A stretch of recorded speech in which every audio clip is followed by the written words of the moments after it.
Tonight on Cronkite News, the Olympics kick off in Paris in just a few days, and several athletes from Arizona will be competing in the Summer Games. Plus, the renewed debate over gun control after the attempted assassination of former President Trump. And the Miami Heat wins the NBA Summer League Championship with a roster full of rookies and former Wildcats. Good evening and welcome to Cronkite News. I'm Regan Gallo. And I'm Taylor Mazok. Thank you for joining us. The 2024 Summer Olympic Games in Paris begins in 3 days, and there are a slew of local athletes to follow. Plus, Cronkite News is on the scene with full coverage as athletes start to arrive. Here's Blake Neiman in Paris. From Phoenix to Paris, bonjour everyone and welcome to the 2024 Olympic Games. I'm outside the Plaza de la Bastille. I've got a band to my left, skateboarders to my right. It's quite an exciting environment here in the City of Lights. In fact, this is one of the few iconic monuments in Paris that is currently not closed off. Security is at an unprecedented high. In fact, there's the security guards over just beyond to my left and spread out through all the city as athletes begin to arrive here in Paris with opening ceremonies set for Friday. One of the first sports set to compete in Paris is gymnastics, with qualifying rounds set for Saturday and Sunday. One of the gymnasts that will be competing for the U.S. women's team is Phoenix's own Jade Carey.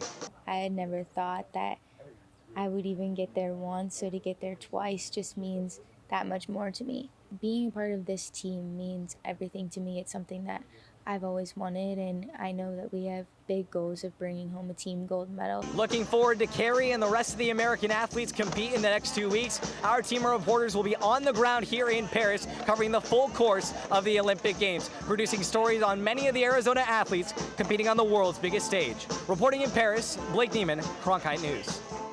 There are plenty of local athletes in the Summer Olympics. The state of Arizona is sending many athletes to Paris. That's right, ranging from high schoolers to professional athletes. Our Rachel Masson has more on who to watch and cheer for to bring home the gold. The 33rd Summer Olympics is just days away, and the U.S. is sending over 500 athletes to France, with the state of Arizona sending a total of 15 athletes from cities like Flagstaff to Tucson. The athletes will be competing in sports like cycling, swimming, and skateboarding, among others. Some athletes to watch include newcomer Keaton Jones of Gilbert, who holds all of Higley High School swimming records and holds the state's 200-yard freestyle record. Jade Carey of Phoenix is back again for her second Olympics after winning her first gold medal back in Tokyo. Other returners include three-time medalist Brady Ellison competing in his fifth Olympics in archery, and Delaney Schnell of Tucson competing in diving after winning her first silver medal also in Tokyo. In addition to the Arizona natives, Arizona colleges are sending many current and former athletes to the games this year. ASU is sending the most athletes with 23 representing the Sun Devils. U of A is sending 10 athletes and 3 coaches to represent the Wildcats. GCU is sending 2 athletes and NAU is sending 1 athlete. ASU is sending athletes from 8 different sports, the most coming from golf and swimming. Some notable Sun Devils to look out for are John Rahm and Leon Marchand. The Wildcats are sending athletes and coaches from 7 different sports, including Steve Kerr for the men's basketball team and Chase Budinger for beach volleyball. GCU is sending 1 athlete from basketball and 1 for swimming, while NAU is sending 1 runner for track and field. Regardless of the university or country you cheer for, Arizona will be well represented in this year's games. At the touchscreen, Rachel Masson, Cronkite News. The WNBA All-Star game served as a send-off for the U.S. women's basketball team, and it was also a huge success for the city of Phoenix. Besides the game itself, All-Star Weekend saw a record-setting performance of another kind. Our very own Lucas Metzner has more on the skills contest.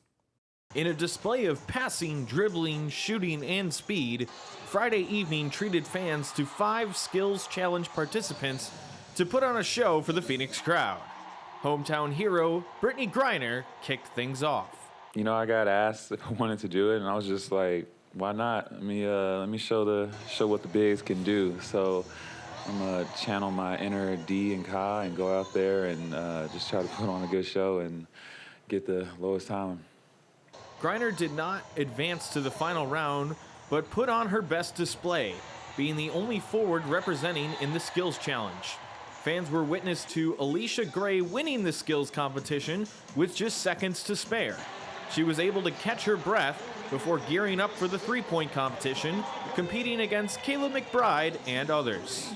It's just fun. You know, you're competing with the best in the world. I'm really excited to be out there with my Lynx jersey on, just shooting some threes. You know, that's the fun part. It's like playing in the playground. It was a successful weekend here in the Valley for the WNBA All-Star Weekend. And it started off on Friday night with the skills challenge in the three-point competition as one player stole the show and made history. It was very cool. Now I'm glad I accepted the call when they asked me to participate in both of them. Now I get another $55K in my pocket, so I was happy about that. No WNBA player has ever won the skills challenge and the three-point competition in the same year, until Allisha Gray came along and lit up Friday night at the Footprint Center. In downtown Phoenix, Lucas Metzner, Cronkite News. Each event paid close to $57,000 to the winner, so Allisha Gray walked away $115,000 richer for her efforts. In between the skills challenge and three-point contest, the USA Women's 3x3 team took on the U23 national team in the friendly competition. The senior team would go on to win 19-16. The 3x3 women's national team includes a lot of talent, with WNBA champion Derricka Hamby, two-time All-Star Ryan Howard, and college sensation Haley Van Lith. They said this exhibition matchup was the perfect opportunity to build chemistry and prepare for Paris. Yeah, like you said, it is putting a new team together, but just using every day as a way to build chemistry. Like, it wasn't perfect, but just being able to compete out there with each other and go through a little bit of adversity. And build chemistry. Yeah, just piggybacking off of that, all credit to the U23 for helping us get ready, but, you know, they gave us some good looks, and, you know, we're going to see that type of stuff when we go to Paris, and so shout out to them for helping us being able to adapt and adjust to how they're playing us. The team's first Olympic contest is on July 30th against Germany as they look to win back-to-back gold medals at the Olympics. The NBA Summer League has come to an end with the Miami Heat taking home the championship. The Heat has their roster filled with rookie players coming out of University of Arizona. Amon Abraham has more on the rookies reunited. The Miami Heat has their Summer League roster stacked with former Wildcats. Both Keshad Johnson and Pelle Larsson played a key role for the Heat. Larsson and Johnson are no strangers, having shared the court before at U of A. Great feeling when I saw that they signed him, and I was so happy that we can continue this journey together. And that's the teammate I probably play with the most, like to play with the most. So he just plays so hard, and we kind of feed off each other that way. Johnson has definitely been a standout player this NBA Summer League. However, Johnson's impressive Summer League is on pause due to a left ankle injury. Arizona State alum Josh Christopher has also been signed to Miami and has a star-studded performance playing for the Heat this past week. So every day I was amongst some of the best guards in the country in practice, and I mean, Bobby Hurley is a dog. He almost embeds a Heat culture type of situation, so just how he pushes you, and that's what they've done in Miami. So these players have high praise for their experience at Arizona, as they now have not only made their NBA debut, but have also broken records. Game MVP Josh Christopher led the championship game with 24 points. You know, going into Summer League, this was our goal. This was our number one thing when we first met as a group.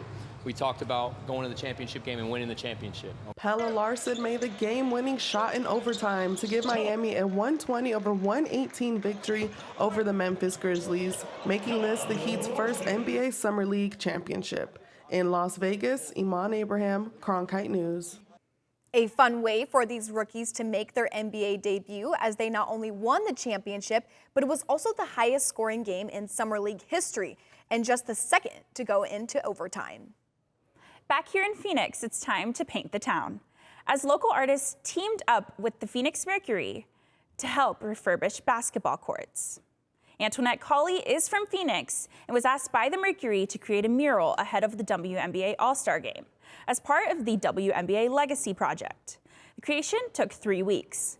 Colley says that the Mercury wanted to show the past, present, and future of women in sports and women in general, as well as include pieces that showcase Arizona. They really wanted to tie in their Junior Mercury League, their current players. They wanted to pay tribute to Rose Mofford. It was important to me to include pieces of the desert in this design, with the sun, with the mountain, with the cactus. It's how I pay tribute to my home. Colley and her team's design can be seen at the Rose Mofford Sports Complex in Phoenix. Coming up next, Arizona is known for its brutal summers. Yes, and many folks escape the heat by taking a dip in the pool. But imagine you're a lifeguard at one of those pools, and it's your job to be out in the heat all day long. Find out how they're handling it and what city officials are doing to keep them safe when we return. Plus, if you are planning on taking a dip in the pool, we have your full forecast coming up.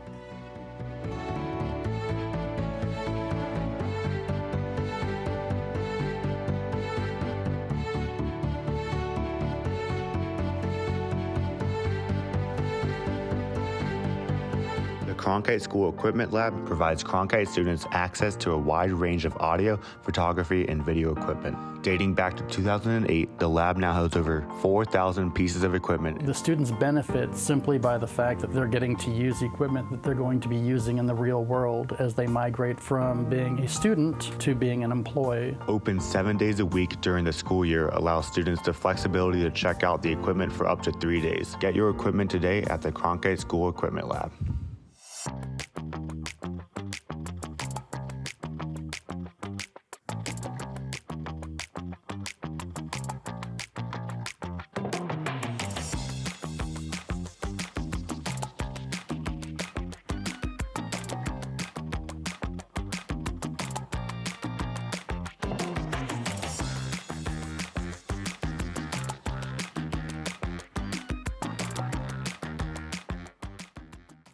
Innovation at the Walter Cronkite School is pushing the boundaries of traditional journalism. Storytelling has evolved over the years. This is part of that evolution. Students in the Innovation and Entrepreneurship Lab are using emerging technology to create scenes in augmented and virtual reality, coding playable games, and bringing the audience into the story. They're only limited by their imagination and their willingness to learn. Find out more at cronkite.asu.edu. Taylor, we always know that the summer heat is challenging in Arizona. Yes, Regan, but imagine it's your job to stand in the heat for 8 hours a day. Ashley Sinclair hits the pool deck to talk to lifeguards about how they are coping with hot temperatures. When it's 115 degrees outside, area lifeguards are tested, but they brave the heat so pool goers can cool off. But because it's so hot, we want people to be able to cool off, so it's really important to us that we're able to keep our pools open.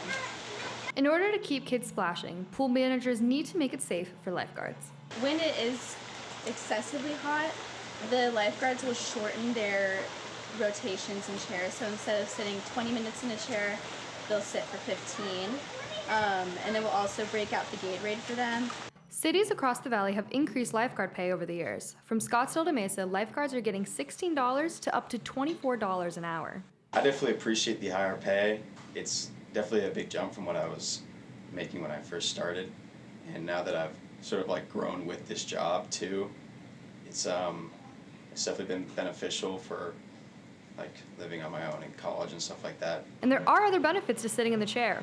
There aren't a lot of jobs for teens that offer this level of responsibility. It does build your social skills a lot because you're interacting with the public almost constantly. So. With the training and awareness required for the job, you can bet that lifeguards in Arizona know how to handle the heat both in the water and on the deck. Ashley Sinclair, Cronkite News. Many cities offer lifeguard training classes starting in the fall, so be sure to check Parks and Rec websites for information on upcoming opportunities. Well, a dip in the pool does sound nice after all the heat we have been experiencing. Yes. Joseph Furtado joins us now from the Weather Center with our forecast for the rest of the week. Thank you guys so much. Let's take a look what we got going on here for our Tuesday evening planner and what some of those numbers look like here for tonight. Well, right around 6 p.m. this evening, we'll be at the hottest point tonight at 110 degrees, and we'll cool off a little bit here right around 10 p.m. at 103. But speaking of some of those lower temperatures, we'll see what we got going on here for tomorrow. Well, up north around Grand Canyon will see 58 degrees, as well as Window Rock at 56, some cooler places on the map. But right here in Phoenix, our low is 91 degrees. Now, it's going to be quite the difference in jump in our higher temperatures, though, for tomorrow right here in Phoenix. You can see the purple shaded area, all the hotter places here on the map. Now, Phoenix is going to be 112 degrees, but the hottest place here in Arizona tomorrow belongs to Lake Havasu City at 116 degrees. But folks, we are in monsoon season, so let's see what some of those chances of rain look like here across the map. We are going to see some chances of moisture traveling across the state here of Arizona from Tuesday all the way back in on to Friday. But let's say what we got going on for the 8-day forecast, because we are going to see some chances of rain, a 20% chance of rain for Wednesday all the way back on to Friday. And that'll bring us to the weekend right now as you take a look here on your screen. No chances of rain on Saturday and Sunday, and we'll see a slight 10% chance on Monday and get some cloud coverage on Tuesday and Wednesday. But that's going to do it here for our Cronkite News Weather Report. I'm Joseph Hurtado. Back to you guys at the desk. I'm Iman Abraham with the preview of the news headlines from across the nation and Arizona. After the break, the head of the Secret Service resigns. Plus, the Phoenix Police Department is facing a shortage of officers, so the department has turned to a unique way to attract new recruits.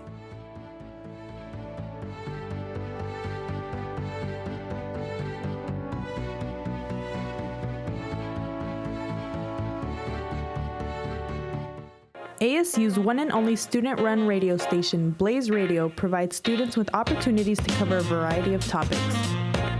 From music, this is Sun City Garage, to sports coverage, against the Brewers in his last outing, he went to news. The bill also gives parents the ability to see, and entertainment updates. Blaze Radio offers a fun environment to gain valuable broadcast experience. To find out more, visit blazeradioonline.com.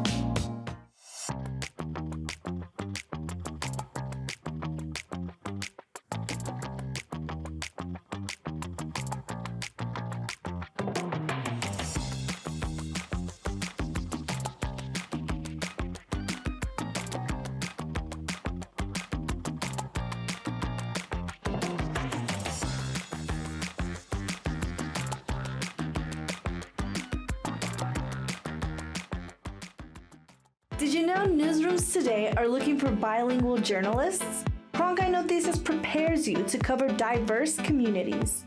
In Cronkite Noticias, you will obtain an unforgettable experience. Nopales como este van a tumbar. Cronkite Noticias. And develop your skills with the latest technology.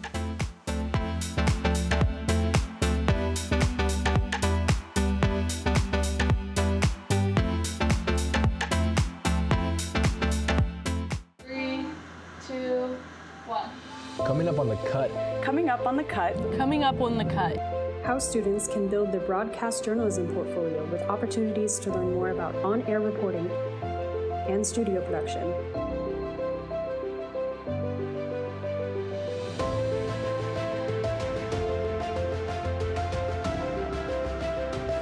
Be sure to follow us on Instagram at @thecut_network and on X at @CutASU.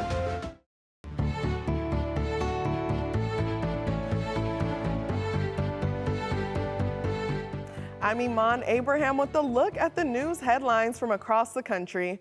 The head of the Secret Service has resigned 10 days after former President Donald Trump narrowly survived an assassination attempt. Lawmakers in both parties had demanded her resignation, but there's not much agreement beyond that. Aoife Kane reports from Washington. An AR-15 was used in the shooting of Donald Trump, just as it was an assault weapon that killed so many others, including children. It's time to outlaw them. Second Amendment advocates say Biden's solution is unconstitutional. So it's not so much the access, it's the ideation to misuse them. You know, firearms are somewhat ubiquitous in the United States. I don't think that's a newsflash. Historically, calls for gun control after events like this do not materialize. And so I would expect from the Trump rally kind of very little to come out of it in the way of changes in gun policy. The priority for Congress has not been gun control, but the performance of the US Secret Service. Lawmakers on the House Oversight Committee grilled Director Kimberly Cheadle on Monday. I call upon you to resign today. Cheadle called July 13th the most significant operational failure of the Secret Service in decades. That failure, rather than efforts to limit access to firearms like the AR-15, remained the focus. In Washington, Aoife Kane, Cronkite News. The internal investigation into the Secret Service is targeted to be complete within 60 days. President Joe Biden will address his decision to drop out of the presidential race on Wednesday evening. President Biden will speak live from the Oval Office and says he will address, quote, what lies ahead. Meanwhile, Vice President Kamala Harris held her first presidential campaign rally on Tuesday in Wisconsin. She spoke at a high school near Milwaukee and told the crowd she now has enough delegates to become the presumptive nominee. But the official nomination won't come until the Democratic National Convention next month. And voters in Maricopa County who plan on voting by mail in the upcoming primary election should get their ballots in the mailbox by Tuesday evening. This year's primary will be held on July 30th, which is next Tuesday. And the Maricopa County Recorder's Office says the ballots should be mailed by Tuesday of this week in order to ensure they arrive on time to be counted. The Phoenix Police Department is short on their recruiting numbers. While there are many ways to get potential recruits engaged, Taylor Mazok tells about one that starts before they even hit high school. At full capacity, the Phoenix Police Department has 3,125 officer positions. However, as of June, the department is about 500 officers short. The Phoenix PD is looking at ways to increase public interest, and one of the ways involves the city's youth. So this week we are running our Phoenix Police Youth Experience. The program is offered twice over the summer.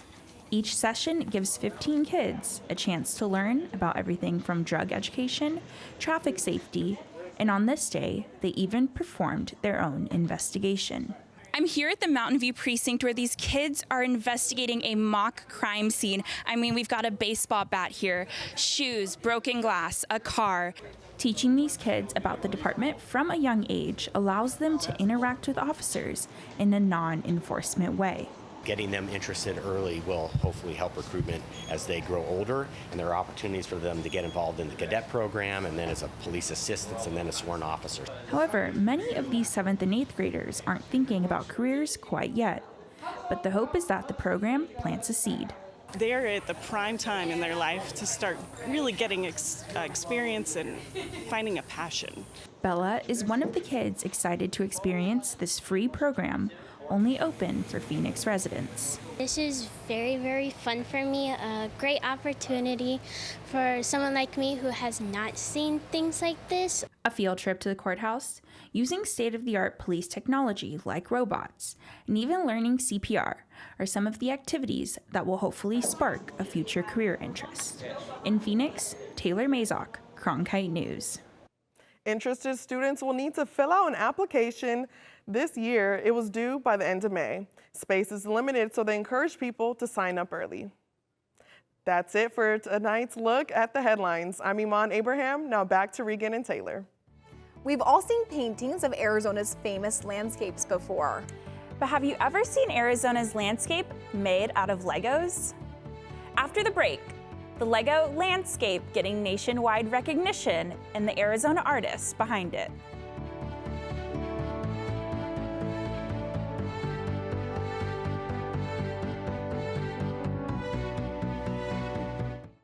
ASU's one and only student-run radio station, Blaze Radio, provides students with opportunities to cover a variety of topics.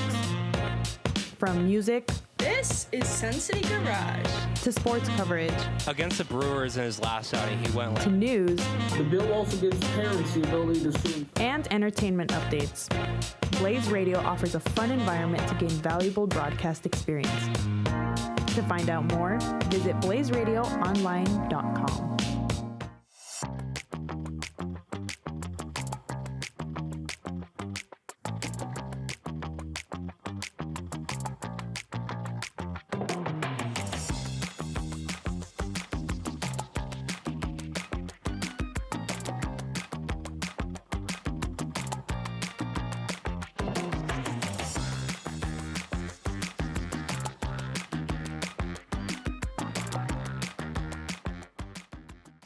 Did you know newsrooms today are looking for bilingual journalists? Cronkite Noticias prepares you to cover diverse communities.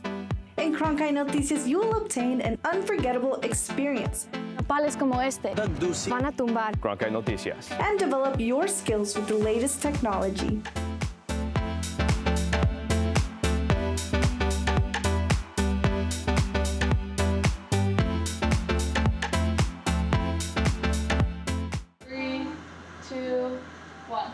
Coming up on the cut. Coming up on the cut. Coming up on the cut. How students can build their broadcast journalism portfolio with opportunities to learn more about on-air reporting and studio production.